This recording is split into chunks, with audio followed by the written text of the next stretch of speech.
Hello good morning children. उस दिन अपन ने प्रोबेबिलिटी स्टार्ट किया था लास्ट लेक्चर में। आज इसके आगे फॉरवर्ड करते हैं। तो इसमें थोड़े रूल्स याद रखना है जो एमसीक्यूज में ज़्यादातर मोस्ट ऑफ एमसीक्यूज में और फिल द ब्लैंक्स में आता है। ठीक है, for MCQs and fill the blanks के लिए एक होता है मार्क्स का सम। मार्क्स मतलब सब्जेक्ट के मार्क्स के रिलेटेड। जैसे फॉर एग्जाम्पल ऐसा बोला गया होगा कि यू गॉट 52 आउट ऑफ 100। कितने मार्क्स? 52 out of 100 marks. तो कभी याद रखना 52 मीन्स 100 में से एक ही बार 52 आया तो प्रोबेबिलिटी तो वही होगा 1। प्रोबेबिलिटी 1 अपॉन में क्या लिखना है? अपॉन में सब लोग क्या करेंगे? आउट ऑफ 100 बोला है तो 100 यहाँ कॉपी कर देंगे। बट मार्क्स के इसमें आते समय 0 भी तो आ सकता है ना। बच्चा अटेम्प्ट नहीं किया कुछ भी तो 0 मार्क्स भी आ सकता है। तो 0 भी आ सकता है, 1 भी आ सकता है, 2 भी आ सकता है। ऐसे 100 मतलब 0 से लेके 100 तक कितना होता है? 101 होता है। सो यहाँ पे 1 मार्क्स ज्यादा आएगा। ठीक है, कभी भी याद रखने का कि कोई भी मार्क्स दिया होगा तो दैट मीन्स आउट एक ही होगा आउटकम। और बट यहाँ 100 मार्क्स है तो यहाँ पे 101 आएगा। फॉर एग्जाम्पल वही 31 आउट ऑफ 50 मार्क्स बोला है। ठीक है, क्या बोला है? 50 मार्क्स। तो प्रोबेबिलिटी सेम वही 31 एक बार आएगा। आउट ऑफ कितना? 50 है तो यहाँ आ जाएगा 51। मतलब एक मार्क आपको ज्यादा लिखना है। बट ये अदर सब्जेक्ट्स के लिए। बाकी लैंग्वेज सब्जेक्ट बोला होगा, लैंग्वेज मीन्स इंग्लिश, हिंदी, ऐसे सब्जेक्ट की बात करते हैं तो बोला होगा कि you got out 100 out of 100 in English. In English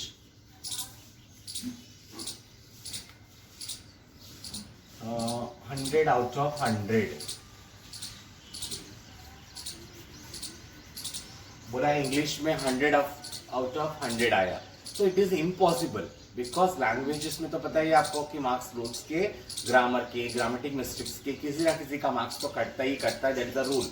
so इसमें आपको बोला है 100 में से 100 बोलेंगे तो probability is equals to 0। Why 0?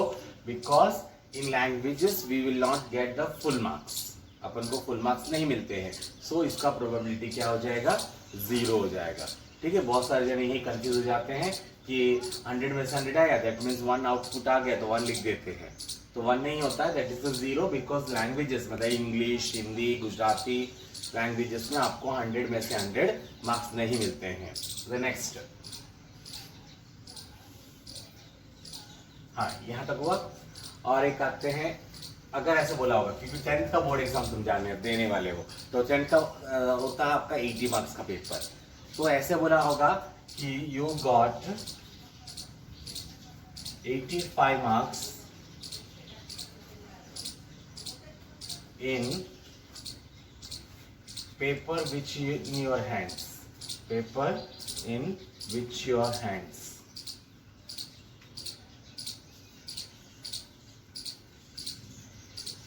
What is the meaning of this? कि आपके हाथ में जो पेपर है उसमें 85 मार्क्स आया है तो it is also impossible. Why? Because you are writing the paper of 80 marks. Board exam आपका 80 मार्क्स का होता है तो उसमें आपको 85 मार्क्स कैसे हो सकता है?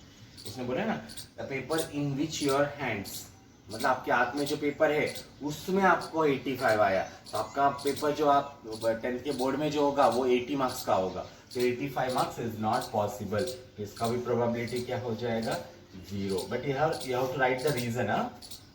यहाँ लिख देगा let the event of our paper is 85 but it is not possible because we are writing the paper of 80 marks.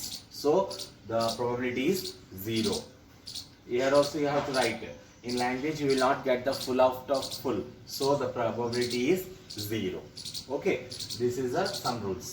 Okay, चलो अभी अपन और थोड़ा आगे स्टेप पे मार्क्स वाला हो गया ना। अभी डेज वाले में आते हैं। जैसे फॉर एग्जांपल कोई क्वेश्चन ऐसे दिया होगा था कि find the 5 Sundays in August. 5 Sundays in August. ठीक है, तो अभी यहाँ देखो क्वेश्चन क्या है? 5 संडेज। तो हर मंथ में कितना होता है? 4 वीक्स होते हैं। ठीक है, हर मंथ में कितना होते हैं? 4 वीक्स तो फिक्स होते हैं। बट इसमें क्या बोला है कि 5 संडेज या 5 मंडेज जो भी क्वेश्चन दिया होगा तो इसमें आपको याद रखना है अगस्त में कितना डेज होता है। पहले एक्चुअली कितना होता है वो तो पता ही आपको, एक्चुअली 4 वीक्स ही होता है मैंने बताया, और एक वीक में कितना डेज होता है 7 डेज होता है, ठीक है। बट अगस्त में कितना डेज होता है पहले वो गिन लो, आपको ऐसे पता नहीं चलता है तो ऐसे कर लो। ये जनवरी ऊपर जो होता है, जनवरी, फरवरी, मार्च, अप्रैल, मई, जून, जुलाई, अगस्त, अगस्त ऊपर आया मतलब 31 डेज, अगस्त में 31 डेज होता है। कब? अगस्त की बात कर रहे हैं, ठीक है। एक्चुअली कितना होता है 28 डेज। कैसे? मैंने अभी बताया आपको 4 वीक्स होता है और एक वीक में कितना डेज होते हैं 7 डेज होते हैं, ठीक है। तो 4 7 जा 28, तो इन दोनों को माइनस कर देते हैं, तो कितना बचा यहाँ पे 3, ठीक है।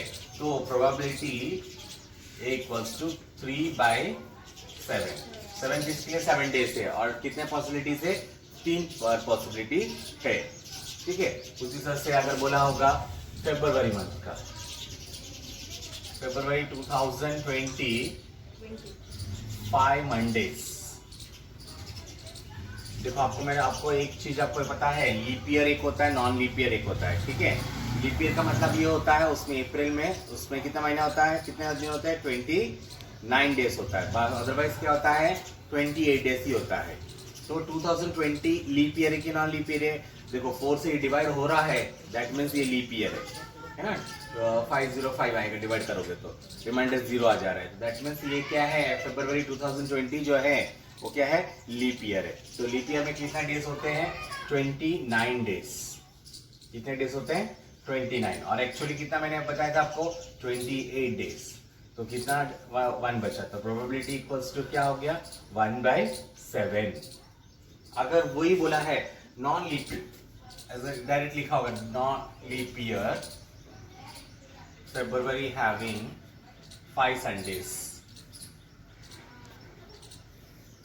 फरवरी हैव 5 संडेज। तो नॉन लीप ईयर है, तो मैंने आपको बताया अभी नॉन लीप ईयर होता है तो 28 डेज ही होता है।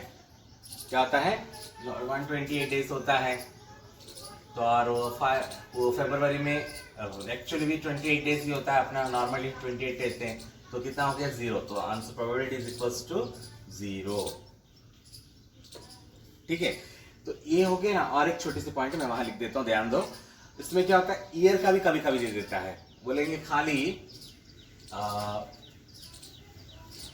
कोई भी ऐसे दे दिया होगा कि अब leap year, non leap year बोल दिया ना, तो लीप ईयर का बोलेंगे, तो लीप ईयर बोलेंगे तो लीप ईयर के हिसाब से करना है। तो ये 2 पॉइंट्स आपको याद रखना है, मार्क्स में वो वाला पॉइंट याद रखना है, और डेज के हिसाब से होगा तो ये वाला 28 डेज वाला आपको याद रखना है।